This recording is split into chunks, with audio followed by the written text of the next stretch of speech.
Dubai event அப்படின்னு சொல்லிட்டு மாடல்ஸை கூட்டிட்டு போய் ஷோஸ்க்கு வேணும் அப்படின்னு சொல்லி பப்ல டான்ஸ் ஆட விடுறது, அதுக்கப்புறம் வந்து அதர் சார்ட் ஆஃப் திங்ஸ் அப்படின்னு நடக்கிறது. ஸோ இந்த மாதிரி பண்ணிட்டு அவங்க international show director. Is this has something to do with that? Models பொறுத்தவரைக்கும் நீங்க தான் விசாரிக்கணும் அந்த ஷோ என்ன, யார் நடத்துற ஷோ, என்ன கைண்ட் ஆஃப் ஷோ, அங்க போனா எங்களுக்கு என்ன நடக்க போகுது, எல்லாமே அந்த மாடல்ஸ் விசாரிக்கணும். ஓகே, உங்களுக்கு இதுல ஒரு சின்ன விஷயம் நான் உங்களுக்கு எடுத்து வைக்கிறேன். நீங்க யார் மாடல்ஸ் நீங்க நினைக்கிறீங்க? யாரு பர்ஃபெக்டா க்ரூம் ஆகி ஃபேஷன் வாக் பண்றாங்க, who can carry themselves, அந்த மாதிரி அவங்க தானே ஆக்சுவல் மாடல். பட் ஆனால் நிறைய பேர் அப்படி கேரி பண்ணுறது கிடையாது.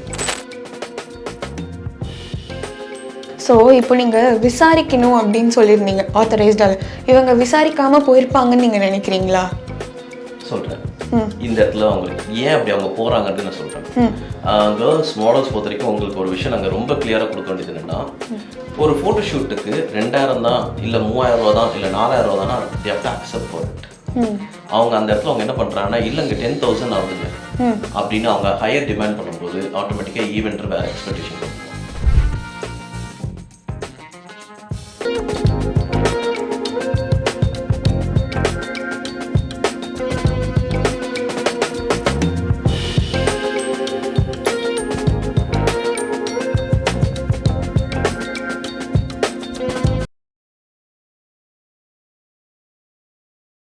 ஹலோ வணக்கம் யூ தமிழ் பாவை நேயர்களே. இன்னைக்கு நம்ம செலிபிரிட்டி இன்டர்வியூ செக்மெண்ட்ல யாரை இன்டர்வியூ பண்ண போறோம் அப்படின்னு பாத்தீங்கன்னா, என் கூட ஒரு ஜென்டில்மேன் இருக்காங்க. பட் ஏன் வந்து ஒரு ஃபீமேல் ஷோல ஒரு மேன் இன்டர்வியூ பண்றோம்னா, இவர் வந்து ஃபேஷன் இண்டஸ்ட்ரியோட எக்ஸ்பர்டீஸ் அப்படின்னே வந்து சொல்லலாம். அது மட்டும் இல்லாம south Indian fashion pageant association, Tamil Nadu fashion pageant அசோசியேஷனோட president இருக்காங்க. White ஷேடோஸோட founder and chairman mister Vinod Chiranjeevi நம்ம கூட இருக்காங்க. அவங்க கிட்ட ஃபேஷன் இண்டஸ்ட்ரி பத்தி நிறைய விஷயங்கள் கேட்டு தெரிஞ்சுக்கலாம். வாங்க. வணக்கம் சார், எப்படி இருக்கீங்க? நல்லா இருக்கு. நீங்க எப்படி இருக்கீங்க? நானும் சூப்பரா இருக்கேன். சூப்பர். சோ நீங்க ஃபேஷன் இண்டஸ்ட்ரிக்குள்ள எப்போ வந்தீங்க? வரதுக்கு முன்னாடி என்ன வேலை பார்த்திருந்தீங்க? ஓகே, ஸோ ஃபேஷன் இண்டஸ்ட்ரிக்குள்ள நாங்கள் உள்ள வந்து நான் காலேஜ் டைம்லேயே வந்தாச்சு. ஓகே. ஸோ காலேஜ் டைமில் ஒரு மாடலாக தான் நான் உள்ள என்ட்ரி கொடுத்தது. அதுக்கப்புறம் ஐ வெண்ட் அவுட். ஸோ மற்ற பிஸ்னஸ் பார்க்கலாம் அப்படின்னு சொல்லிட்டு வெளியே வந்தாச்சு. அதுக்கப்புறம் மறுபடியும் நான் வந்து ஈவெண்ட்ஸ் பண்ணிட்டு இருந்தோம். நாட் இன் சென்னை, இன் பெங்களூர் பண்ணிட்டு இருந்தோம். அதுக்கப்புறம் சரி சென்னையில் நம்ம பண்ண ஆரம்பிக்கும் அப்படின்னு சொல்லிட்டு சென்னை பக்கமும் ஆகிட்டோம். It's been a decade. 10 வருஷமா நீங்க இந்த இண்டஸ்ட்ரியில ஒரு டெக்கேட்டா இண்டஸ்ட்ரியில தான் இருக்கும். ஓகே. சோ இந்த சைஃபா டிஎன்எஃபிஏ எப்போ ஸ்டார்ட் பண்ணீங்க? இதோட விஷன் என்ன? ஸோ ஆக்சுவலாக வந்து பார்த்தீங்கன்னா சைஃபா வந்து ஸ்டார்ட் ஆகி கிட்டத்தட்ட வந்து ஒரு 2.5 இயர்ஸாக ரன் ஆகிட்டு இருக்கு. பட் ஆனால் எங்களுக்கு வந்து கவர்மெண்ட் ரெஜிஸ்ட்ரேஷன் வந்து எங்களுக்கு வந்து கவர்மெண்ட், ஏன்னா இது வந்து கவர்மெண்ட் ரெஜிஸ்டர்ட் அசோசியேஷன் தான். ஸோ கவர்மெண்ட் எங்களுக்கு ரெஜிஸ்ட்ரேஷன் கொடுத்தது லாஸ்ட் டிசம்பர் தான் கொடுத்தது. அதாவது 2022 டிசம்பரில் தான் எங்களுக்கு அவங்க வந்து இதுக்குண்டான ரெகக்னேஷன் கொடுத்தாங்க. ஸோ அதுக்கப்புறம் தான் வந்து சைஃபா வந்து அஃபிஷியலாக வந்துட்டு கவர்மெண்ட் ரெஜிஸ்டர்ட் அசோசியேஷனாக நாங்கள் ரன் பண்ண ஆரம்பிச்சோம். ஸோ ஏன்னா பிகாஸ் ஏன் சைஃபா அப்படின்றது நாங்கள் உருவாக்கணும் அப்படின்னா, ஈவெண்ட்ஸ் வந்து நிறைய பேர் பண்ணிகிட்டே தான் இருக்காங்க. நாங்கள் அதை நாங்கள் குறை சொல்லலை, நீங்கள் பண்ணுறதுக்கு ஓகே தான். பட் ஆனால் என்னென்னா கரெக்டாக பண்ணுங்க தான் சொல்லி யாரையும் பண்ண வேணாம் நாங்கள் என்றைக்குமே சொல்ல மாட்டோம். எல்லாருமே வந்து ஈவெண்ட்ஸை கரெக்டாக பண்ணுங்க அப்படின்றது தான் எங்களோட பாயிண்ட். எதுக்காக ஈவெண்ட்ஸ் நாங்கள் வந்துட்டு ஒழுங்காக பண்ணுங்க அப்படின்னு சொல்கிறோம் அப்படின்னா, நிறைய இடங்கள்ல மாடல்ஸ் வந்து பார்த்தீங்கன்னா ரொம்ப அஃபெக்ட் ஆகிறாங்க. ஓகே, லைக் ஈவெண்டர்ஸால நிறைய விஷயங்கள் இருக்கு. நாட் ஒன்லி இப்போ நான் வந்து இந்த ஒரு விஷயத்தினால அஃபெக்ட் ஆகிறாங்க அப்படின்னு சொல்ல முடியாது, நிறைய விஷயங்கள் இருக்கு. ஸோ அது எல்லாமே நாங்கள் ஸ்டாப் பண்ணணும்னு நினைக்கிறோம். ஏன்னா பிகாஸ் ஒரு ஈவெண்ட் மூலயமா நீங்க இப்போ ஒரு ஈவெண்ட் பண்றாங்க அப்படின்னா அதுல உங்களுக்கு ப்ராஃபிட் எடுக்கிறது ஃபைன், தாராளமா ப்ராஃபிட் எடுங்க. பட் உங்களால ஒரு மாடல் லாஸ் ஆயிடக்கூடாது, உங்களை நம்பி வர ஸ்பான்சர்ஸ் அஃபெக்ட் ஆயிடக்கூடாது, உங்களை நம்பி வர ஆடியன்ஸ் அங்கே அஃபெக்ட் ஆயிடக்கூடாது. இந்த மாதிரி நிறையவே இருக்கு. பட் ஒரு ஈவெண்ட் நடத்துறோம்னா எல்லாருக்குமே சின்ன சின்ன டிசப்பாயின்மெண்ட்ஸ் இருக்கும் தானே? அதான் சார், சின்ன டிசப்பாயின்மெண்ட் இஸ் ஃபைன், பெரிய டிசப்பாயின்மெண்ட் இருக்கக்கூடாது. லைக் இப்போ வந்துட்டு என்னன்னா, ஒரு ஈவெண்ட்டுக்கு வராங்க, ஒரு ஸ்பான்சருக்கு கமிட்மெண்ட் கொடுப்பாங்க. லைக் எனக்கு வந்துட்டு ஒரு 12 பாயிண்ட்ஸ் ஆஃப் கமிட்மெண்ட் கொடுக்குறாங்கன்னா அதுல ஒரு பாயிண்ட் தான் நிறைவேற்றிருப்பாங்க. ஓகே. அப்போ அந்த ஸ்பான்சரோட நிலைமை என்ன? புரியுது. பேசி அவங்கள்ட்ட ஒரு 50,000 1 lakh வாங்கியிருப்பாங்க. அப்போ அவங்களோட நிலைமை அடுத்த ஈவெண்ட்டுக்கு அவங்க பணம் கூட கொடுக்க மாட்டாங்க. ஸோ இந்த மாதிரி ஏன்னா இந்த மாதிரிலாம் பண்றது யாருன்னா நியூ ஈவெண்டர்ஸ், அதாவது வந்து ஈவெண்ட் நாலேஜே இல்லாத ஆட்கள் தான் இதை பண்றாங்க. அவங்களுக்கு வந்து என்னன்னா ஈவெண்ட்ஸ் பார்த்துருப்பாங்க, கூட நின்று பண்றதெல்லாம் இவங்க பண்றதெல்லாம் பார்த்துருப்பாங்க. பட் ஆனால் அவங்களுக்கு கரெக்டான எப்படி பண்ணணும்னு அவங்களுக்கு தெரிஞ்சிருக்காது. ப்ராப்பர் கைடன்ஸ் அவங்களுக்கு கிடையாது. ஓகே. ஸோ கைடன்ஸ் இல்லாமல் அவங்க இறங்கி நம்மளும் ஒரு ஈவெண்ட் பண்ணிடலாம் அப்படின்னு சொல்லிட்டு இறங்கியிருப்பாங்க. இறங்கினோடனே இது ஏன்னா ஃபர்ஸ்ட் டைம் இறங்கினோடனே யாராவது வந்து ஹெல்ப் பண்ண தான் செய்வாங்க. ஓகே. ஏன்னா நம்ம ஊர்ல வந்துட்டு பிரச்சனைன்னு வந்து கேட்டு வந்தாலும் சரி நிறைய பேர் ஹெல்ப் பண்ணி இருக்காங்க, ஸ்பான்சர்ஸ் நிறைய பேர் இருக்காங்க ஹெல்ப் பண்ண. அப்படி ஹெல்ப் பண்ணி அவங்க தான் மாட்டிக்கிறாங்க. ஓகே. ஸோ இதெல்லாம் வந்து ஸ்டாப் பண்ணணும். மேலும் வந்து ஷோன்றது இப்போ என்ன, நிறைய பேர் வந்து மொட்டை மாடியில் வச்சாலும் ஷோ பண்றாங்கன்னா நாங்கள் கேள்விப்பட்டோம். ஒரு ஃபிளாட்டோட மொட்டை மாடியில் வச்சு ஒரு ஷோ நடந்துச்சு எல்லாம் கேள்விப்பட்டோம். ரேம்ப் போடவே இடம் பத்தாதீங்க, எப்படிங்க ஷோ பண்ண முடியும்? ஸோ அந்த இதெல்லாம் நடந்துச்சு. அதே மாதிரி ட்ரைனிங் ப்ரோக்ராம்ன்ற பேர்ல வந்து ஒவ்வொரு மாடல்ல 2000 வாங்கி ஏமாத்துறாங்கன்னு கேள்விப்படுறோம். அந்த 2000 வச்சு ஒண்ணுமே அந்த ஈவெண்ட்டுக்கு அது ப்ராஃபிட், பட் மாடலுக்கு எடுத்து பார்த்தீங்கன்னா அது டோட்டல் லாஸாக இருக்கும். ஓகே. ஏன்னா 2000 கொடுத்துருவாங்க, உங்களுக்கு சாப்பாடு கூட இருக்குது, கண்டிப்பா தண்ணி பாட்டில் கூட கொடுக்கல. இதுதான் நடந்துச்சு. ஸோ மாடல்ஸ் நிறைய பேர் வந்து இந்த ஸோ அப்போ வந்து அந்த ஒர்க் ஷாப்ன்ற பேர்ல வந்து போறதே நிறைய பேர் வந்து ஸ்டாப் பண்றாங்க. ஆக்சுவலாக நான் மாடல்ஸ்க்கு நாங்கள் சொல்றது வந்து என்னன்னா, ஒர்க் ஷாப்லாம் நீங்க போகாதீங்கன்னு தான் சொல்லுவோம். Okay. Work shop is literally waste. But work shop போனா இப்போ எனக்கு மாடலிங்கே தெரியல, நான் ஒர்க் ஷாப் போறேன்னா என்னால கத்துக்க முடியும் தானே நான் போறேன். ஆக்சுவலாக இதுக்கு தான் அகாடமின்னு இருக்கு. ஓகே. நீங்க எப்படி ஸ்கூலுக்கு காலேஜுக்குலாம் போய் கத்துக்கிறீங்களோ அதே மாதிரி இதுக்கும் அகாடமிஸ் இருக்கு. ஸோ இந்த மாதிரி academy, but you have to spend for it. நீங்க 2000 அங்க போய் நின்னீங்கன்னா உங்களுக்கு அவ்வளவுதான் நாலேஜ், உங்களுக்கு நாலேஜே கொடுக்க மாட்டாங்க. இந்த மாதிரி அகாடமிஸ்க்கு போய் உட்காந்துருந்தீங்கன்னா உங்களுக்கு ப்ராப்பர் கைடன்ஸ் கொடுக்கப்படும், உங்களை ப்ராப்பர் மாடலா மாற்றப்படும். ஓகே. அப்போ வந்து நீங்க வந்துட்டு ஒரு நார்மல் கேர்லா நீங்க உள்ள வந்தாலுமே உங்களை ஒரு ப்ராப்பர் மாடலா உங்களை ஷேப் அவுட் பண்ணி வெளியே அனுப்பிச்சுடுவாங்க. ஸோ அதுக்கு நீங்களும் ஸ்பெண்ட் பண்ணி ஆகணும். நீங்க 2000 நான் கொடுத்துட்டு நாங்க போய் உட்காரோம், ஒர்க் ஷாப்ல போய் உட்காரோம், ஒர்க் ஷாப்ல உங்களுக்கு ஒண்ணுமே கத்துற மாட்டாங்க, வேஸ்ட் தான் அது. ஓகே. உங்களுக்கு 2000 லாஸ், அன்னைக்கு டேவும் உங்களுக்கு லாஸ். அதுக்கு நீங்க வந்து ஒரு ப்ராப்பர் மாடலிங் இதுல இன்ஸ்டிடியூட்ல சேர்ந்தீங்கன்னா அங்க இருந்து உங்களை கைட் பண்ணி உங்களுக்கு மல்டிபிள் ஷோஸ் அட்டென்ட் பண்ண வச்சு அதுல இருந்து உங்களை வந்து நல்ல ஒரு நெக்ஸ்ட் லெவலில் கொண்டு போய் வைப்பாங்க. ஓகே. ஸோ இது அசோசியேஷன்ல கான்டாக்ட் பண்ணீங்கன்னா உங்களுக்கு நாங்க வந்து சொல்ல முடியும் எந்த இன்ஸ்டிடியூட் ப்ராப்பரா ரன் பண்றாங்க, அங்க உங்களுக்கு ரிடக்ஷன் கூட பேசி தர முடியும். ஓகே. ஈவன் அதுக்கு லோன் இருக்கு, இன்ட்ரெஸ்ட் இல்லாம லோன் கொடுக்க முடியும், பேங்க் தராங்க. ஓ. எல்லா விஷயமும். ஆனா த்ரூ அசோசியேஷன் போறீங்கன்னா அதெல்லாம் எங்களால பண்ணி தர முடியும். ஓகே. ஏன்னா we have tie up with banks. மேலும் அசோசியேஷன் மூலமாவே நாங்களே லோன் கொடுக்குறோம். ஓகே. இப்போ ஃபார் எக்ஸாம்பிள் ஒரு பர்டிகுலர் மாடல் எங்களுக்கு வந்து படிக்கணும் அப்படின்னு கேட்குறாங்கன்னா எங்களோட ஓன் இன்ஸ்டியூட்ல நீங்க படிக்கிறீங்கன்னா கூட ப்ராப்ளம் இல்லை, எங்க சைட்ல இருந்து நாங்க வந்து ஸ்பான்சர் பண்றோம். ஓகே. ஸோ எங்க சைட்ல இருந்து லோன் ஆகட்டும், ஸ்பான்சர் ஆகட்டும், எல்லாமே அதுக்கு பண்ண முடியும். ஓகே. ஸோ உங்க சைட்ல இருந்து உங்ககிட்ட வர மாடல்ஸ்க்கு நீங்க ஹெல்ப் பண்றோம்னு சொல்றீங்க. பட் இது மாதிரி நிறைய கம்பெனிஸ் இருக்கு, நிறைய பேர் வந்து ஈவெண்ட்ஸ் நடத்துறாங்க, எது ஆத்தரைஸ்டுன்னு நான் தெரிஞ்சுக்கிறது? நானா மாடல்ஸ்? கண்டிப்பா கண்டிப்பா. ஸோ ஆக்சுவலாக வந்து என்னன்னா அசோசியேஷன்ல ரிஜிஸ்டர் பண்ண கம்பெனிஸ் நிறைய இருக்காங்க. Okay. So we have around 280 companies register பண்ணியிருக்காங்க அசோசியேஷன்ல. ஒரு சில கம்பெனிஸ் ரெஜிஸ்டர் பண்ணாம இருக்காங்க. அவங்களுக்கு ஏன் அவங்க ரெஜிஸ்டர் பண்ணல அப்படின்னா தே ஆர் நாட் ப்ராப்பர், அதனால தான் அவங்க ரெஜிஸ்டர் பண்ணல. ஓகே. அவங்க வந்து ரெஜிஸ்டர் பண்ணி நாங்க வாங்க நாங்க அவங்களை கூப்பிடவும் கிடையாது, நாங்க கேட்கவும் கிடையாது. Because if they are proper ஆட்டோமேட்டிக்கா அவங்க உள்ள வந்துருவாங்க. ஏன்னா இங்க வந்துட்டு ஒரு ஈவென்ட் நீங்க பண்ணணும் அப்படின்னா இந்த அளவுக்கு தான் ஸ்டேஜ் இருக்கணும், அவங்களுக்கு ஃபுட் இருக்கணும், அவங்களுக்கு தண்ணி இருக்கணும் அங்க. ஸோ இது எல்லாமே வந்து அங்க வந்து எங்களோட இதுல வந்து பைலாஸ்ல இருக்கும். ஓகே. இதெல்லாம் ஃபாலோ பண்றவங்க தான் இங்க ஈவென்ட்டா இருக்க முடியும். அண்ட் கோரியோகிராஃப் பண்றதுக்கு போது கொண்டு இங்க வந்து நாங்க எக்ஸாமினேஷன் வைக்கிறோம். ஸோ அந்த எக்ஸாம் அவங்க கிளியர் பண்ணா மட்டும்தான் அவங்க ப்ராப்பர் கோரியோகிராஃபர்ன்ற அங்கீகாரமே நாங்க கொடுக்குறோம். ஆனா அது இல்லாம நிறைய பேர் வந்து வெளியே வந்து நான் ஒரு கோரியோகிராஃபர், நாங்களும் கோரியோகிராஃபர், நாங்க ஷோ டைரக்டர்னா என்னன்றதே நிறைய பேர் முதல்ல தெரியாமலே they used to call them as a show director. ஒரு ஈவென்ட் நடத்திட்டா நான் ஷோ டைரக்டர், அவ்வளவுதான். அந்த மாதிரி அவங்க வந்து மைண்ட்ல ஃபிக்ஸ் ஆயிக்கிறாங்க. இதை தாண்டி வந்துட்டு என்னன்னா இன்னொரு சில பேர் வந்து நான் வந்து இன்டர்நேஷனல் ஷோ டைரக்டர்லாம் போட்டுக்கிறாங்க. ஓகே. இதுவும் நாங்க பாக்குறோம். இன்டர்நேஷனல் ஷோ டைரக்டர் போடுறோம். இன்டர்நேஷனல் ஷோ டைரக்டர் அப்படின்றது யார் போட முடியும்னா இன்டர்நேஷனல் ஷோஸ் ஏதாவது ஒன்று டைரக்ட் பண்ணியிருந்தாங்க மட்டும்தான் பண்ண முடியும்.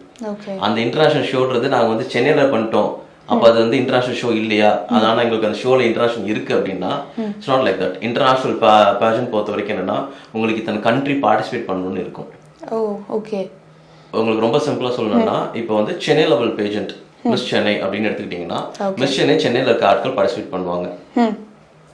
மிஸ் தமிழ்நாடு எடுத்துக்கிட்டீங்கன்னா யாரெல்லாம் பார்ட்டிசிபேட் பண்ணுவாங்க? தமிழ்நாடுல இருக்க எல்லாருமே. மிஸ் சவுத் இந்தியான்னு எடுத்துக்கிட்டோம்னா எல்லா ஸ்டேட்டும் ரெப்ரசென்ட் பண்ணி சவுத்ல இருக்க எல்லா ஸ்டேட் ரெப்ரசென்ட் பண்ணி வருது. மிஸ் சவுத் இதுக்கு பண்ணலாம், மிஸ் சவுத் இந்தியாவுக்கு இது பண்ணலாம். இந்தியா லெவல்ல பண்றதுனா இந்தியாவில் கிட்டத்தட்ட ஒரு மினிமம் ஒரு 8 ஸ்டேட்டாவது பார்ட்டிசிபேட் பண்ணுவாங்க கண்டிப்பா, மினிமமா நான் சொல்றேன். இப்படி இருந்தா அது இந்தியா லெவல் பேஜ் நீங்க எடுத்துக்கலாம். நாங்க கேள்விப்பட்ட வரைக்கும் ஆனா இந்த மாதிரி யாரும் ஃபாலோ பண்றது இல்லை. ஓகே. இந்தியா இன்டர்நேஷனல் டைட்டில் போட்டு நாங்க கேள்விப்பட்டோம். இந்தியா இன்டர்நேஷனல் டைட்டில் பேரு மிஸ் இந்தியா இன்டர்நேஷனல் அப்படின்னு ஒரு டைட்டில் நாங்க பார்த்தோம். ஸோ டைட்டில்ஸ் எப்படி வைக்கணும்ன்றது நிறைய பேருக்கு தெரியல. அன்னைக்கு ஒரு நாள் நாங்கள் ஒரு டைட்டில் பார்த்தோம், miss super global India international அப்படின்னு. என்னடா டைட்டில் இது அப்படின்றதான் எங்களுக்கு இருந்துச்சு. அப்படி ஒரு போஸ்ட் எங்களுக்கு வந்துச்சு. புரியுது. அசோசியேஷன் சப்போர்ட் கேட்டு வரோம். நாங்கள் அசோசியேஷனுக்கு அவங்களால அசோசியேஷனுக்குள்ள ஜாயின் பண்ண முடியல. பட் ஆனால் எங்களுக்கு வந்து நாங்கள் அசோசியேஷன் சப்போர்ட் வேணும். அசோசியேஷனுக்கு ஜாயின் பண்ணவே இத்தனைக்கு இங்கே அசோசியேஷனோட ஃபீஸ் உங்களுக்கு 3000 ரூபா. உங்க அசோசியேஷன்லயா? ஆமா, அசோசியேஷன்ல சேர்றதுக்கு 3000 ரூபா தான் ஃபீஸ். ஓகே. அதையே அவங்களால சேர முடியல. பட் அவங்க ஈவென்ட் பண்றேன்னு சொன்னபோது அப்போ அவங்க என்ன கைண்ட் ஆஃப் ஈவென்ட் அவங்க பண்ணுவாங்க? புரியுது. சப்போர்ட் கேட்டாங்க. நாங்க வந்து அவங்களுக்கு எங்க சைட்ல இருந்து அப்புறம் நாங்க சொல்லதான் செஞ்சோம். நீங்க அசோசியேஷன் எல்லாம் சப்போர்ட் பண்ணல அப்படின்றதும் நாங்க சொல்லல. அதுக்கப்புறம் எங்க சைட்ல இருந்து அதை சப்போர்ட் பண்ண தான் கொடுத்தோம். இந்த மாதிரி டைட்டில் நீங்க வைக்க கூடாதுன்றது எல்லாமே அவங்களுக்கு பேசவும் செஞ்சோம். பிகாஸ் இந்தியா லெவல் நீங்க பண்றீங்கன்னா உங்களுக்கு வந்து இத்தனை ஸ்டேட்ல மினிமம் இருக்கணும். 8 ஸ்டேட்டாவது பார்ட்டிசிபேட் பண்ணியிருந்தா தான் இந்தியா லெவல் டைட்டில் நீங்க ரன் பண்ண முடியும். ஓகே. இல்லைன்னா நாங்க வந்து அவங்க இத்தனைக்கும் வந்து சென்னை தான் அவங்க பண்ணாங்க. பட் இன்னும் அந்த ஷோ நடக்கல. ஓகே. அந்த ஷோ அதுக்கப்புறம் ட்ராப் அவுட் ஆயிடுச்சு அப்படின்றத நாங்க கேள்விப்பட்டோம். பட் ஏன்னா நிறைய பேர் வந்து அது புரிஞ்சிக்க மாட்டேன்றாங்க. ஸோ இன்டர்நேஷனல் ஷோ டைரக்டர் அப்படி போடுறவங்க கண்டிப்பா ஏதோ ஒரு கண்ட்ரிக்கு அவங்க போய் அந்த கண்ட்ரியில உள்ள ஷோக்கு அவங்க ஏதாவது ஒன்று டைரக்ட் பண்ணியிருக்கணும். Okay. But I would like to cut you through it. என்ன அப்படின்னா இப்போ வந்து துபாய் ஈவெண்ட் அப்படின்னு சொல்லிட்டு மாடல்ஸை கூட்டிட்டு போய் ஷோஸ்க்கு வேணும் அப்படின்னு சொல்லி பப்ல டான்ஸ் ஆட விடுறது, அதுக்கப்புறம் வந்து அதர் சார்ட் ஆஃப் திங்ஸ் அப்படின்னு நடக்கிறது. ஸோ இந்த மாதிரி பண்ணிட்டு அவங்க international show director, is this has something to do with that? No, not at all. Okay. இதுக்கு வேணா இன்டர்நேஷனல் பீப்புள் வேணா வச்சுக்கலாம். ஷோ டைரக்டர் பிகாஸ் அங்க ஷோன்னு சொல்லி தான் மாடல்ஸை கூட்டிட்டு போறாங்க. பட் ஆனா ஓகே, அதுக்கு வந்து நான் ஃபர்ஸ்ட் ஆஃப் ஆல் மாடல்ஸ்க்கு தான் நான் வந்து ஒரு கிளாரிட்டி கொடுக்கணும்னு நினைக்கிறேன். ஓகே. மாடல்ஸ் பொறுத்தவரைக்கும் நீங்க தான் விசாரிக்கணும் அந்த ஷோ என்ன, யார் நடத்துற ஷோ, என்ன கைண்ட் ஆஃப் ஷோ, அங்க போனா எங்களுக்கு என்ன நடக்க போகுது எல்லாமே அந்த மாடல்ஸ் விசாரிக்கணும். இந்த மாதிரி விஷயங்கள் வந்து இப்போ சென்னையில வந்து நிறைய பேர் வந்து மாடல்ஸ் போறாங்க, துபாய் போறாங்க. துபாய் மட்டும் இல்ல, actually they moving going for Malaysia, Singapore. Prime Dubai event தான் பிரைம் திங் கிடையாது. துபாய் தாண்டி நிறைய போயிட்டு தான் இருக்காங்க. பட் நிறைய பேருக்கு வெளியே வருதா இல்லைன்றது எங்களுக்கு வரது இல்ல, துபாய் தான் நிக்குது. ஸோ ஆக்சுவலாக வந்து மோஸ்ட்டாக வந்து இங்கே நிறைய ஏஜென்ட்ஸ் அந்த மாதிரி இருக்காங்க. சென்னையில் நாங்களும் கேள்விப்படுறோம், நிறைய ஏஜென்ட்ஸ் இருக்காங்க. மாடல்ஸ் ஒரு சில பேர் போகிறாங்க, but they are not actual models. Okay. அவங்க மாடல்ஸ் கிடையாது. ஓகே, உங்களுக்கு இதில் ஒரு சின்ன விஷயம் நான் இங்கே உங்களுக்கு எடுத்து வைக்கிறேன். நீங்கள் யார் மாடல்ஸ் நீங்கள் நினைக்கிறீங்க? யாரு பர்ஃபெக்டா க்ரூம் ஆகி ஃபேஷன் வாக் பண்றாங்க, who can carry themselves, அந்த மாதிரி அவங்க தானே ஆக்சுவல் மாடல். பட் ஆனால் நிறைய பேர் அப்படி கேரி பண்ணுறதே கிடையாது. ஓகே. ஒரு ஃபோட்டோஷூட் பண்ணிட்டாலே அவங்க மாடல்னு அவங்க சொல்லிடுவாங்க. ஒரே ஒரு ஃபோட்டோஷூட் ரொம்ப சிம்பிள். மேக்கப் ஆர்டிஸ்ட்க்கு இந்த லாக்டவுன் அப்போ மேக்கப் ஆர்டிஸ்ட்க்கு நிறைய பேர் ஃபோட்டோஷூட் பண்ணவங்க எல்லாமே they used to call them as model. Okay, அது பிகினரா இருக்கலாம். Not model. ஏன்னா அவங்க அந்த ஒரு ஃபோட்டோஷூட் தான் பண்றாங்க. ஓகே. அதை தாண்டி அப்போ மாடல்னே ரெடியாகி நிக்கிறவங்க பேர் என்ன? புரியுது. அவங்களே க்ரூம் பண்ணி 2 வருஷமா 3 வருஷமா அதுக்காகவே உட்காந்து ரெடி ஆகி அவங்க ஸ்கின் டோனை ரெடி பண்ணியிருப்பாங்க. அதுக்குன்னே ஒரு ப்ராப்பர் டயட்டை ஃபாலோ பண்ணிட்டு இருக்காங்க. அதுக்குன்னே நிறைய ஒர்க் அவுட்ஸ் எடுத்திருப்பாங்க. ஸோ அப்போ இவங்க யாரு?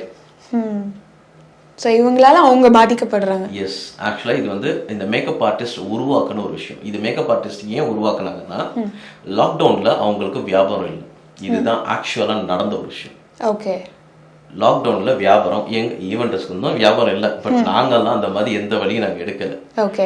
இது மேக்கப் ஆர்டிஸ்ட் எப்படி உருவாக்குனாங்கன்னா, உங்க ஏத்த வீட்டு பொண்ணு, உங்க பக்கத்து வீட்டு பொண்ணு, நீங்க அவங்கள உருவாக்குனது தப்பு இல்லை. நீ நல்லா பண்ற, மாடல் மாதிரி நீ பண்றேன்னு சொல்லி அவங்கள அதுல இருந்து உருவாக்கி கொண்டு வந்தாலும் நல்ல விஷயம் தான். பட் அந்த ஒரு டைம் மட்டும் அவங்க யூட்டிலைஸ் பண்ணிட்டு அவங்க த்ரோ பண்ணிட்டாங்க.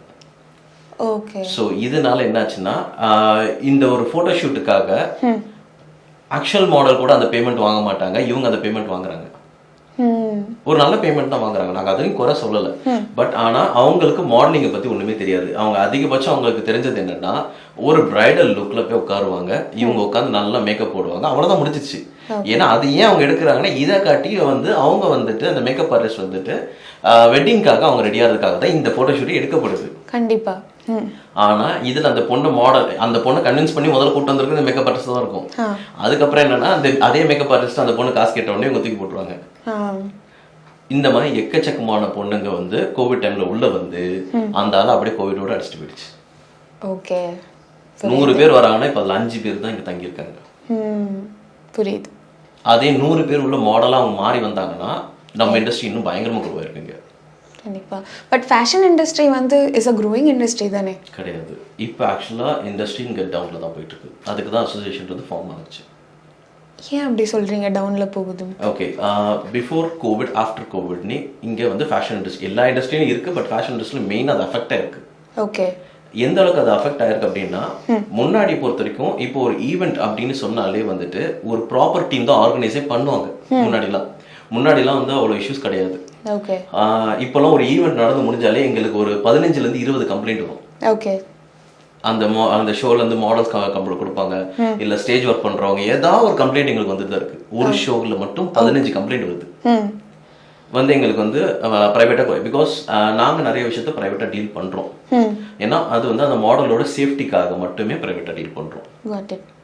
ஏன்னா அவங்களுக்கு வந்து அங்கே என்ன பிரச்சனை நடந்திருக்குன்றது நம்மளுக்கு எதுவும் தெரியாது. மற்றவங்களுக்கு அவங்க என்ன பிரச்சனை கொடுத்துருப்பாங்கன்றது இருக்கும். ஸோ அதை வந்து நாங்கள் வெளியே எக்ஸ்போஸ் பண்ணாமலே வி ஆர் டூயிங் இட். அவங்களுக்கு அந்த பிரச்சனையை சார்ட் அவுட் பண்ணி கொடுக்குறோம். ஏன்னா ரொம்ப சிம்பிள். ரீசெண்டாக நடந்த ஒரு ஈவெண்ட்டில் பேக் ஸ்டேஜில் போய் ஒரு ஒன் ஆஃப் ஈவெண்ட் டீமில் இருக்க ஒருத்தர் வந்துட்டு அந்த மாடல் ரெடி ஆகிட்டு இருக்கும்போது பேக் ஸ்டேஜ்குள்ளே போயிட்டாங்க அப்படின்னு சொல்லிட்டு வந்துச்சு. ஓகே. ஸோ இப்போ அந்த மாடலோட நேமும் வெளியே தெரியக்கூடாது. அந்த ஈவெண்ட்டரோட, ஏன்னா அது ஈவெண்டர் பண்ணல, ஈவெண்டர் டீமில் இருக்க ஒருத்தன் தப்பு பண்ணியிருக்கான். புரியுது. ஸோ இது ஈவெண்டரோட தப்பும் கிடையாது. இப்போ அதை வந்து சார்ட் அவுட்டும் பண்ணி கொடுத்துருக்கோம். ஓகே. அவனை வந்து பர்சனலாக நான் வர வச்சு அவனை மன்னிப்பு கடிதம் எழுத வச்சு இதுக்கு மேலே அவன் இந்த மாதிரி பண்ண மாட்டான்னு சொல்லிட்டு, ப்ளஸ் அவன் இப்போ அந்த பையன் இண்டஸ்ட்ரியிலும் கிடையாது. ஓகே. தூக்கியாச்சு. ஆமா, இண்டஸ்ட்ரி விட்டு அவனை ரிமூவ் பண்ணியாச்சு. ஏன்னா அவன் இந்த ஒரு பொண்ணுக்காக மட்டும் அவன் பண்ணல. அவன் வந்து இதே மாதிரி 2-3 பொண்ணிட்ட பண்ணியிருக்கான். அப்ப யாருன்னு தெரிஞ்சா தானே அவேரா இருக்க முடியும். ஏன் நீங்க அவங்களையும் டிஸ்க்ளோஸ் பண்ண மாட்டீங்க? ஏன் அவங்கள இப்போ அவங்க இண்டஸ்ட்ரியிலே கிடையாது. ஓகே. இப்போ அவங்க மறுபடியும் இண்டஸ்ட்ரியில் அவங்க இருக்காங்கன்னா இப்போ நம்ம வந்து அவங்க இவன் தாங்க பண்றான்னு சொல்லி நம்ம பண்ணலாம். கண்டிப்பா. பட் அவன் தான் பண்றான்னு இப்போ நான் சொல்லும் போது அதனால அந்த 3 பொண்ணோட பேரும் வெளியே வரும். ஓகே. எனக்கு இவன் தண்டிக்கப்படுறானோ இல்லையா, எனக்கு அந்த 3 பொண்ணுங்களோட பேர் எனக்கு வெளியே வரக்கூடாது. ஓகே. ஏன்னா எனக்கு அவங்களோட சேஃப்டி தான் முக்கியம். ஏன்னா பொண்ணுங்க பொறுத்த வரைக்கும் இன்னைக்கு அவங்க மாடலிங் இண்டஸ்ட்ரியில் இருக்காங்க, அவங்க பேஷன்னால எல்லாமே பண்ணிட்டு இருக்காங்க. பட் நாளைக்கு அவங்க இன்னொரு வீட்டுக்கு போகணும், இன்னொரு வீட்டுக்கு அவங்க மருமகளாக போக வேண்டிய சுச்சுவேஷன்ல எல்லா பொண்ணுங்களும் இருக்காங்க. ஸோ அந்த வீட்டுக்கு அவங்க போகும்போது ஒரு சில வீட்டில் புரிஞ்சுப்பாங்க, ஓகே ஃபைனன்பாங்க, ஒரு சில வீட்டில் புரிஞ்சிக்க மாட்டாங்க. கண்டிப்பா. ஸோ இது எல்லாமே யோசிச்சு தான் நாங்கள் வந்துட்டு கேர்ள்ஸோட நேம் என்னைக்குமே இங்கே எந்த கம்ப்ளைண்ட் வந்தாலும் சரி கேர்ள்ஸோட நேம் நாங்கள் ரிவீல் பண்ணுறதே கிடையாது. ஓகே. ஏன்னா எங்கிட்ட நிறைய கம்ப்ளைண்ட்ஸ் வந்துருக்கு. இன்ஸ்டால எங்களுக்கு நிறைய பேர் மெசேஜ் பண்ணியிருக்காங்க, இந்த பிரச்சனை இருக்கு. அந்த உங்களுக்கு ஒரு பிரச்சனை கூட நான் சொல்கிறேன். சேலம்ல ஒரு இஷ்யூ நடந்துச்சு. என்னது? ஒரு மேக்கப் ஆர்டிஸ்டையும் ஒரு மாடலையும் வந்து கூட்டிகிட்டு போய் கார்னர் பண்ணிட்டாங்கன்னு சொல்லிட்டு. Oh my god. கூட்டிகிட்டு போயிட்டு ஒரு ஈவெண்டர் தான் அவங்க என்ன பண்ணிட்டாருன்னா வந்துட்டு கூட்டிகிட்டு போயிட்டு அந்த இடத்துல வந்து எனக்காக நீங்கள் அட்ஜஸ்ட்மெண்ட் பண்ணணுன்ற மாதிரி லாக் பண்ணி வச்சிருக்காங்க அந்த மேக்கப் ஆர்டிஸ்ட் அந்த மாடலையும். மாடலுக்கு பேமெண்ட்லாம் பேசியிருக்காங்க, பேசி தான் கூட்டிகிட்டு போயிருக்காங்க. கூட்டிகிட்டு போயிட்டு அங்கே லாக் பண்ணி வச்சிட்டாங்க. ஸோ இப்போ நீங்கள் விசாரிக்கணும் அப்படின்னு சொல்லியிருந்தீங்க ஆத்தரைஸ்டால், இவங்க விசாரிக்காமல் போயிருப்பாங்கன்னு நீங்கள் நினைக்கிறீங்களா? சொல்கிறேன். இந்த இடத்துல அவங்களுக்கு ஏன் அப்படி அவங்க போறாங்கன்னு நான் சொல்றேன். கேர்ள்ஸ் மாடல்ஸ் பொறுத்த வரைக்கும் உங்களுக்கு ஒரு விஷயம் நாங்கள் ரொம்ப கிளியரா கொடுக்க வேண்டியது என்னன்னா, ஒரு போட்டோ ஷூட்டுக்கு 2000 தான் இல்ல 3000 ரூபா தான் இல்ல 4000 ரூபா தானா they have to accept for it. அவங்க அந்த இடத்துல அவங்க என்ன பண்றாங்கன்னா இல்லைங்க 10,000 ஆகுதுங்க அப்படின்னு அவங்க ஹையர் டிமாண்ட் பண்ணும்போது ஆட்டோமேட்டிக்கா ஈவென்டர் வேற எக்ஸ்பெக்டேஷன் வந்துடும். ஓகே. நான் அதுக்குன்னு அந்த மாடலோட தகுதி இப்படி இருக்குன்றதை நான் சொல்ல வரல. ஏன்னா ஒரு சில மாடல் வந்து 10,000 வாங்குற மாடல்ஸ் இருக்க தான் செய்யறாங்க. ஒரு சில மாடல்ஸ் 4,000. ஏன்னா அந்த வேல்யூ வந்து அவங்க தான் இன்க்ரீஸ் பண்ணிக்கணும். இப்போ மாடல்ஸே இங்க கேட்டகரைஸ் பண்ணி தான் வச்சிருக்காங்க. ஓகே. ஈவென்ட் இண்டஸ்ட்ரியிலே A class model, B class model, A plus models எல்லாமே கேட்டகரைஸ் பண்ணி தான் வச்சிருக்காங்க. A plus models are very professional models. Okay. அவங்க சார்ஜ் பண்றது 30,000 சார்ஜ் பண்றாங்க. இதே சென்னையில இருக்காங்க 30,000 சார்ஜ் பண்ற மாடல்ஸ் இருக்க தான் செய்யறாங்க. 50,000 சார்ஜ் பண்ற மாடல்ஸ் இருக்க தான் செய்யறாங்க. ஓகே. இப்போ கூட நாங்க எங்க சைடுல இருந்து ஒரு கம்பெனிக்கு நாங்க கொடுத்துருக்கோம். 45,000 சார்ஜ் பண்றாங்க பர் டே ஷூட்டுக்கு. ஓகே. Per day. வெறும் பிரிண்ட் ஆடுக்கு தான். ஓகே. சார்ஜ் பண்ற மாடல்ஸ் இருக்கு தான் செய்றாங்க, அது இல்லைன்னு சொல்லல. பட் ஆனா ஒரு C கிளாஸ் மாடல் வந்துட்டு எனக்கு வந்து 10,000 தான் எனக்கு வேணும். ராதர் இப்போ C கிளாஸ் மாடல்ஸ்க்குலாம் என்ன டிசைட் பண்ணியிருப்பாங்கன்னா 3K தான் உங்களுக்குன்னு டிசைட் பண்ணி வச்சிருப்பாங்க. அப்போ அந்த பொண்ணு 10K இல்லை 15K டிமாண்ட் பண்ணும்போது பர் டே ஷூட்டுக்கு அப்போ ஆட்டோமேட்டிக்காக அங்கே உள்ளவனும் வேற ஒரு பாயிண்ட் யோசிக்க ஆரம்பிப்பாங்க. Okay fine. இதுவும் நடக்க தான் செய்யுது. ஓகே, நான் அது நீங்கள் டிமாண்ட் பண்ணக்கூடாதுன்னு நான் சொல்லல, டிமாண்ட் பண்ணுங்க, அது தப்பே கிடையாது. பட் உங்களோட கேட்டகரிக்கு ஏற்றிக்கோங்க நான் சொல்கிறேன். ஓகே, நீங்கள் C கிளாஸ் மாடல்லேருந்து B கிளாஸ் மாடலுக்கு வந்துருங்க, B கிளாஸ் மாடல்லேருந்து A கிளாஸ் மாடலுக்கு மாறுங்க. அதுக்கு உங்களை நீங்கள் இன்னும் க்ரூம் பண்ணிக்கோங்க. க்ரூம் பண்ணிட்டு அவன் கேட்கறதுக்கு வாயே வராதுல்ல. ஓகே, மாடல்ஸ்க்கு சொல்லிட்டீங்க. மேக்கப் ஆர்டிஸ்ட் நீங்கள் சொன்னீங்க, மேக்கப் ஆர்டிஸ்ட்டையும் கார்னர் பண்ணாங்க. தென் மேக்கப் ஆர்டிஸ்ட் தான் வந்து அந்த மாடலை கன்வின்ஸ் பண்ணி கொண்டு போயிருக்காங்க. No comments. ஸோ ஆக்சுவலாக அதுக்கப்புறம் எங்களுக்கு இந்த விஷயம் வந்துச்சு. பிகாஸ் மேக்கப் ஆர்டிஸ்ட் மேலேயும் தப்பு இல்லை, பிகாஸ் மேக்கப் ஆர்டிஸ்ட்க்கும் ஃபுல் விஷயம் தெரியாது. ஓகே, அதுக்கப்புறம் தான் வந்து இந்த விஷயம் உங்களுக்கு ஃபுல்லும் தெரிய வந்துச்சு. அப்புறம் அந்த பர்டிகுலர் ஈவெண்ட் கம்பெனியை நாங்கள் க்ளோஸ் பண்ணிட்டோம். ஏன்னா அங்கே லோக்கல் போலீஸ் ஸ்டேஷனில் இன்ஃபர்மேஷன் கொடுத்தாச்சு. கொடுத்து அந்த ஈவெண்ட் எங்கேயுமே வந்து ஈவெண்ட் பண்ண முடியாதுன்ற மாதிரி அங்கே வந்து லாக்கும் பண்ணியாச்சு. ஏன்னா உடனே நாங்கள் அந்த ரெஸ்கியூ டீம் எங்கள் டீம்லேருந்து அனுப்பிச்சு, ஸோ சேலமில் எங்கள் டீம் இருக்காங்க, அவங்கள அனுப்பிச்சு அவங்க வந்து ரெஸ்கியூ பண்ணியாச்சு. அந்த பொண்ணு மேக்கப்பட்டு ரெஸ்கியூ பண்ணியாச்சு. ரெஸ்கியூ பண்ணி அவங்கள வந்து பத்திரமா எங்களோட இடத்துல ஸ்டே பண்ண வச்சு திரும்ப நாங்கள் டிக்கெட் போட்டு சென்னைக்கு வர வச்சாச்சு. ஓகே, பட் அங்கே நாங்கள் அந்த பர்டிகுலர் ஈவெண்ட்டை நாங்கள் லாக்கும் பண்ணியாச்சு. இதுக்கு மேலே ஒரு ஈவெண்ட் பண்ண முடியாது அவரால். ஓகே, ஸோ அதையும் அவங்க, ஏன்னா அடுத்த ஈவெண்ட் உடனே அவர் போட்டார். போடும்போதே அங்கேயே வந்து ஸ்டேஷனுக்கு வச்சு அவர் இமீடியட்டாக ஸ்டேஷனில் ரிமாண்டும் பண்ணிட்டாங்க தூக்கி. ஏன்னா அவர் பேரில் மற்ற கேஸ் வர இருந்திருக்கு, அதில் தான் அவர் ரிமாண்ட் ஆனார். ஏன்னா அவர் பேரில் ஏற்கனவே நிறையா கேசஸ் இருந்திருக்கு, எது யாரையும் பக்கத்தில் எது ஏமாத்திட்டாங்க அப்படின்லாம் கேசஸ்லாம் இருந்ததுனால கரெக்டாக தூக்கி ரிமாண்டும் பண்ணிட்டாங்க. அதனால் அவர் இனிமேல் எந்த ஈவெண்ட் பண்ண போகிறதுலன்னு வந்துருச்சு. பட் நான் மாடல்ஸ்க்கு சொல்கிறது ஒரு விஷயம் என்னென்னா, உங்களோட பாயிண்ட்டை நீங்கள் எவ்வளோக்கு எவ்வளோ நீங்கள் வந்து கேட்டகரி உயர்த்திக்கிறீங்களோ அவ்வளோக்கு எவ்வளோ நீங்கள் கேட்க தேவையில்ல, உங்களோட சேலரி ஆட்டோமேட்டிக்காக இன்க்ரீஸ் ஆகிடும். ஓகே, ஆனால் நீங்கள் வந்து டிமாண்ட் பண்ணணுன்றது அவசியம் இல்லை.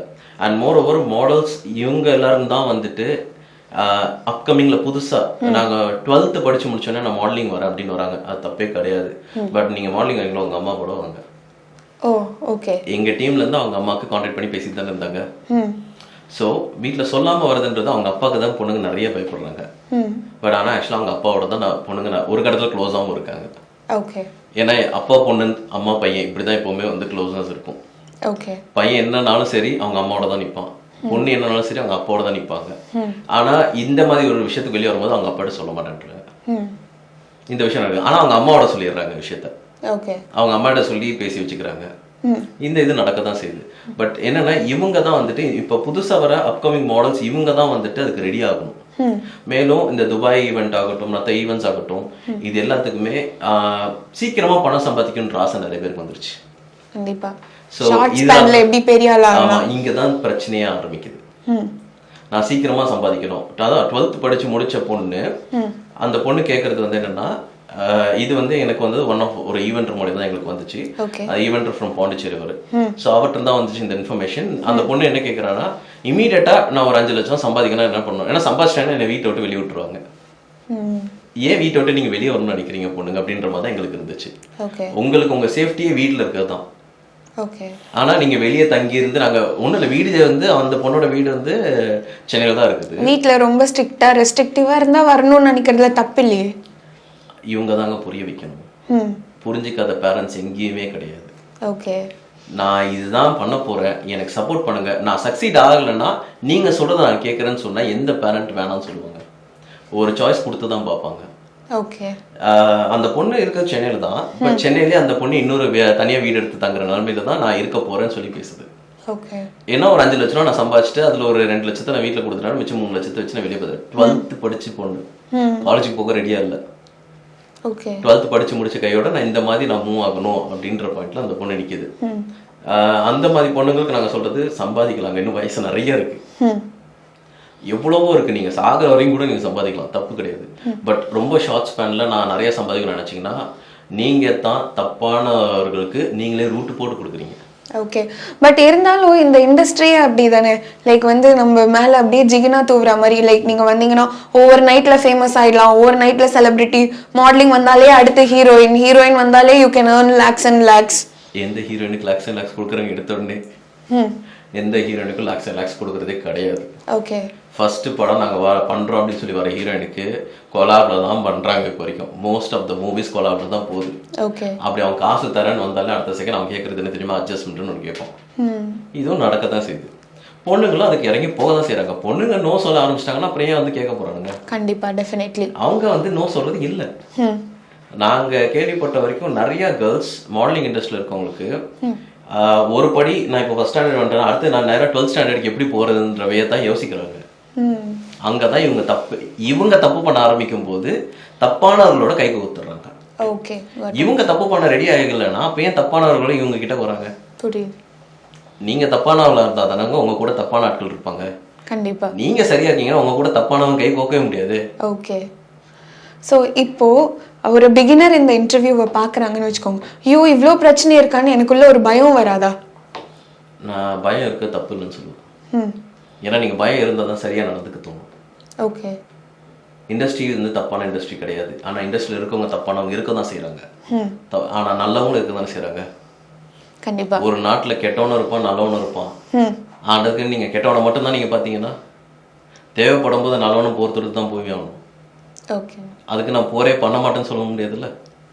ஸோ இண்டஸ்ட்ரி பொறுத்த வரைக்கும் உங்களுக்கு ப்ளஸ் அண்ட் மைனஸ் இருக்க தான் செய்யும்.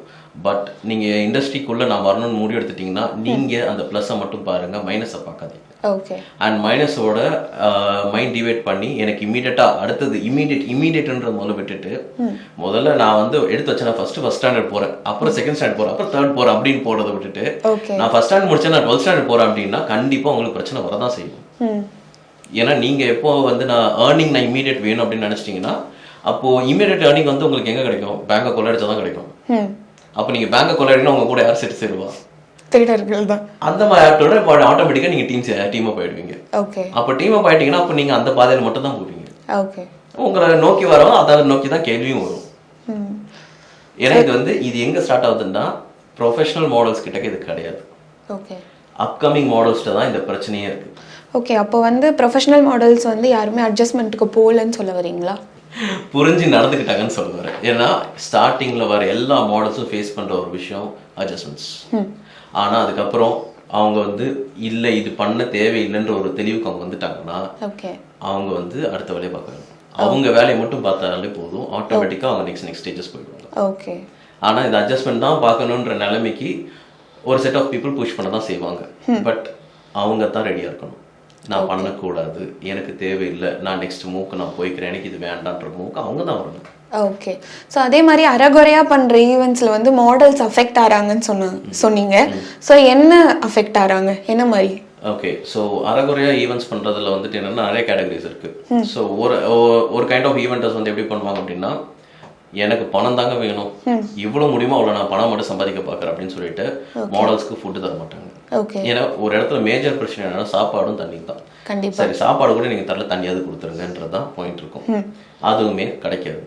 அதே மாதிரி நீங்கள் ஷோஸ்ன்ற பேரில் அவங்க என்ன பண்ணுவாங்கன்னா ஒரு ஆள்கிட்ட காசு வாங்கிடுவாங்க, ஸ்பான்சர்கிட்ட இருந்து மற்றவங்கலாம் காசு வாங்கிடுவாங்க. அது நான் தப்புன்னு சொல்ல, அது வேண்டான்னு நான் சொல்ல மாட்டேன். ஏன்னா வாங்கினா தான் அந்த ஷோவே பண்ண முடியும் அவங்களாலையும். பட் நீங்கள் எந்த அளவுக்கு காசு வாங்குறீங்களோ அந்த அளவுக்கு அவங்களுக்கு கொஞ்சமாவது பேசிக் ஃபெசிலிட்டிஸ் ப்ரொவைட் பண்ணுறது பெட்டராக இருக்கும். அந்த பேசிக் ஃபெசிலிட்டி தண்ணி பாட்டில் கூட இல்லைன்னா ரொம்ப கஷ்டமாக தான் போகும். ஆனால் இந்த மாதிரி நடந்திருக்கு ஈவெண்ட்ஸ். ஓகே. இதை வந்து நாங்கள் வந்து அகேன்ஸ்ட் கொடுத்துருக்கோம். அண்ட் இன்னொரு விஷயம் வந்துட்டு என்னன்னா, எங்களோட ஸ்பான்சர்ஸ்க்கு அட்ஜஸ்ட்மெண்ட் போங்கன்னு சொல்லியும் அது ஒரு இது விஷயம் இருக்கு. ஸோ அந்த இடத்துலையுமே இந்த பொண்ணுங்க வந்து ஃபேஸ் பண்ணுவாங்க இஷ்யூஸ். ஸோ மாடல்ஸ் அங்கேயும் அஃபெக்ட் ஆகிறாங்க, சாப்பாடில் அஃபெக்ட் ஆகிறாங்க. அண்ட் மூணாவது விஷயம் வந்துட்டு என்னன்னா மேக்கப் ஆர்டிஸ்ட்டுக்கு அஃபெக்ட் ஆகுங்க. ஓகே. மேக்கப் ஆர்டிஸ்ட் இதில் நான் தப்புன்னு சொல்லலை. ஒரு சில மேக்கப் ஆர்டிஸ்ட் வந்துட்டு ரொம்ப ஜென்யூனா ப்ராப்பராக தே ஆர் டூயிங் இட். ஒரு சில மேக்கப் ஆர்டிஸ்ட் அவங்களும் அதே மாதிரி தான் சம்பாதிக்கணும்னு உள்ள வந்தவங்க வேற அவங்களுக்கான ஃபேஷன் இதில் பண்ணாதான் இருக்கும் அப்படின்னு இருக்கும். பட் ஆனால் அவங்களுக்கு அந்த ப்ராப்பர் அவுட்புட் அந்த மாடலுக்கு தர மாட்டாங்க. ஓகே. மாடலுக்கு தராமல் நிறைய மாடல்ஸ் அதுலேயுமே வந்து அந்த இடத்துல ஸ்டேஜில் ப்ராப்பராக நிற்க முடியாமல் ஃபேஸ் பண்ணியிருக்காங்க. ஸோ இதுவுமே நடந்திருக்கு. ஓகே. இதெல்லாமே வந்து ப்ராப்பராக ஈவெண்ட் பண்ணாதவங்க கிட்ட இதெல்லாமே நடந்திருக்கு. அண்ட் மோர் ஓவர் மாடல்ஸ் நீங்கள் இன்னொரு விஷயம் சூஸ் பண்ண வேண்டியது என்னன்னா, ப்ராப்பர் க்ரூமிங் ரன் பண்ணுறாங்கன்றது பார்க்கணும். ஒரு ஈவெண்டர் ப்ராப்பர் க்ரூமிங் ரன் பண்ணுறாங்களா? ஏன்னா மோஸ்ட் ஆஃப் த ஈவெண்ட்ஸில் they are getting around 5,000 10,000 payment கேட்பாங்க, வெறும் ரெஜிஸ்ட்ரேஷன் ஃபீ மட்டும். பட் ஆனால் சங்கத்து மூலயமா இருக்கிற எல்லா ஷோஸ்க்கும் ரெஜிஸ்ட்ரேஷன் ஃபீயோட வேல்யூ தெரியுமா? 999 தான். ஓகே சங்கத்துல ரெஜிஸ்டர் பண்ணிருக்க எல்லா கம்பெனியோட ரெஜிஸ்ட்ரேஷன் வேல்யூ எந்த பேஜன்ஸ் நீங்க எடுத்தாலும் சரி Okay. ரெஜிஸ்ட்ரேஷனோட வேல்யூ வந்து 999 தான். அதாவது Chennai state level city level அந்த மாதிரி எங்களுக்கு போகும். Okay. ஸோ இந்தியா லெவல் போனா மட்டும்தான் உங்களுக்கு ரெஜிஸ்ட்ரேஷனோட வேல்யூ 3000 ரூபாய் தொடும். ஓகே இந்தியா லெவல் பேஜன்ஸ் பண்ணா மட்டும்தான் 3000 தொடும். ஓகே இல்லைன்னா அந்த ரேட்டு வரவே வராது. ஓகே 999 மேக்ஸிமம் 1500 தான் வைப்பாங்க.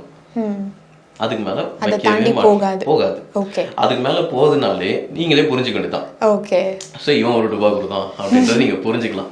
அண்ட் அதை தாண்டி அந்த ரெஜிஸ்ட்ரேஷன் ஃபீ வாங்கிட்டு இவங்களுக்கு என்ன தருவாங்க அப்படின்னு கேட்டீங்கன்னா ஒரு சர்டிபிகேட் ஒன்று வரும், ஒரு சாஷ் ஒன்று வரும்.